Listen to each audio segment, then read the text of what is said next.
मालदीव सरकार के पूर्व मंत्रियों द्वारा प्रधानमंत्री नरेंद्र मोदी के खिलाफ आपत्तिजनक टिप्पणी करने का मामला इतना बढ़ गया है कि राष्ट्रपति मोहम्मद मुइज्जू को पद से हटाने तक की मांग हुई।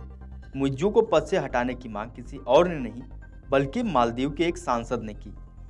भारत विरोधी स्टैंड के लिए मुइज्जू सरकार की मालदीव के कई नेताओं ने तीखी आलोचना की। भारत से जारी विवाद के बीच मोहम्मद मुइज्जू ने 5 दिवसीय चीन की यात्रा की। 13 जनवरी को बीजिंग से लौटने के बाद मालदीव के राष्ट्रपति मुइज्जू के तेवर बदल गए। 14 जनवरी रविवार को मुइज्जू ने भारत से 15 मार्च तक अपने देश से भारतीय सैनिकों को वापस बुलाने को कहा है, जबकि दोनों पक्षों ने द्वीपीय राष्ट्र में स्थित भारतीय सैन्य मंचों के निरंतर संचालन को सक्षम बनाने के लिए पारस्परिक रूप से व्यवहारिक समाधान खोजने पर विचार विमर्श किया था।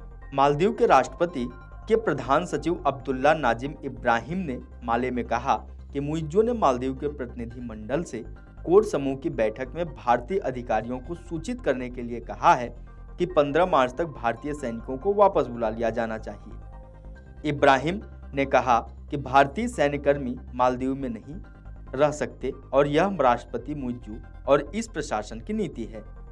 चीन की राजकीय यात्रा से लौटे मुइज्जू के तेवर बदले हैं।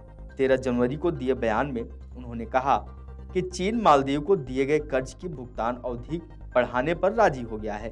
साथ ही दोनों देशों के बीच 20 समझौते हुए हैं, जिनमें पर्यटन सहयोग को बढ़ावा देने, आपदा जोखिम कम करने, समुद्री और डिजिटल इकोनॉमी में निवेश बढ़ाने के साथ साथ belt and road initiative project को बढ़ावा देने पर चर्चा हुई। आपको बता दें कि भारतीय सैन्य कर्मियों को मालदीव छोड़ने का बयान मोहम्मद मुइज्जू की चीन राजकीय यात्रा पर शी जिनपिंग से मुलाकात के कुछ दिनों बाद आया। मालदीव में इस वक्त फिलहाल 90 भारतीय कर्मी हैं, जो मुख्य रूप से 2 हेलीकॉप्टर और 1 विमान के संचालन और रखरखाव के लिए मालदीव में रह रहे हैं। 17 नवंबर 2023 को मालदीव के राष्ट्रपति बनते ही चीन समर्थक मुइज्जू ने मालदीव से भारतीय सैनिकों को हटाने का संकल्प लिया। उनकी पहल पर मालदीव में इंडिया आउट मूवमेंट चलाया गया। मुइज्जू ने इंडिया फर्स्ट पॉलिसी में भी बदलाव करने की जरूरत बताई। भले ही मालदीव में प्रभाव जमाने के लिए भारत और चीन प्रतिस्पर्धा कर रहा है, लेकिन मौजूदा हालात में चीन भारत से आगे है। मालदीव के कहने पर भारत ने साल 2013 में सैनिकों को लामू और अट्टू द्वीप पर तैनात किया था। इसके अलावा नौसेना ने दुश्मन के जहाजों की निगरानी के लिए 10 कोस्टल सर्विलांस रडार इंस्टॉल किए थे। अब इन सभी को हटाना पड़ेगा। मुइज्जू का यह फैसला ऐसे वक्त में आया है जब दोनों देशों के बीच सब कुछ ठीक नहीं है। दोनों देशों के बीच राजनयिक विवाद गहरा गया है। सोशल मीडिया पर भी मालदीव बायकॉट ट्रेंड हो रहा है। Video desk अमरउजाला.com।